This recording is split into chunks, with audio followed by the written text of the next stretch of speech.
Warm greetings. I am Sayak Sundar, an undergraduate in Ravenshaw University.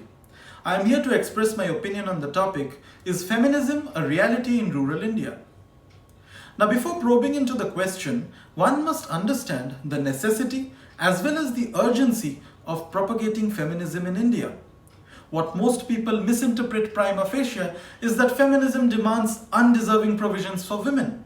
But what they fail to understand is that it is not feminism, but the age-old practice of patriarchy which offers men a disproportionate access to rights but prevents women from accessing those very fundamental rights. Now, while feminism has found its space in the urban consciousness, it is yet to connect itself with the rural population. For example, while the urban work culture allows for paid maternity leave, women in rural regions, even in their pregnancy, have to walk obnoxiously tiring distances to fetch water from the nearby river to run their household. Similarly, while urban women demand equal pay for equal work, rural women workers are ignorant of the value of their unpaid labor. To put things in perspective, while almost 70% of rural women workers are farmers, only about 12% of them actually own the land. Now, these issues are not frequently brought up by our policymakers, but are taken for granted that such is the way of life for a rural woman. Now, this doesn't come as a surprise either, because in a country where 48% of the population is women, there are only 78 women members of parliament, which is an embarrassing 17%. Now, a primary cause for this is the stereotyping of professions. While a woman is expected to excel at household management in this country, she is often sneered at when she wants to come out of it and choose a profession for herself. No amount of political reservation or allowance is going to resolve this bias unless a conducive space is offered to women where they can stand for themselves. The contradiction of this is on a very horrible display in rural regions where democratically elected women only hold titular positions whereas their husbands exercise the actual administrative power.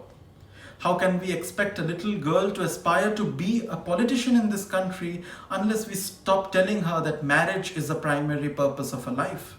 How can we ensure efficient healthcare in this country when women are made to feel ashamed to go to the nearest shop to buy sanitary pads? These are only a few examples of a plethora of unfortunate incidents which take place on a daily basis but are often normalized as a way of life.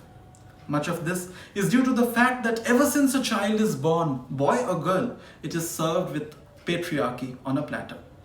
And due to this, instances such as marital rape, child marriage, honor killing, domestic abuse, inacceptance of gender fluidity, sexual abuse go unreported in rural regions, even when their rate of occurrence is higher in rural regions.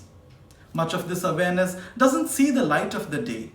Because how can we expect a woman to realize her rights when she struggles to meet her primary concern for arranging 3 square meals a day?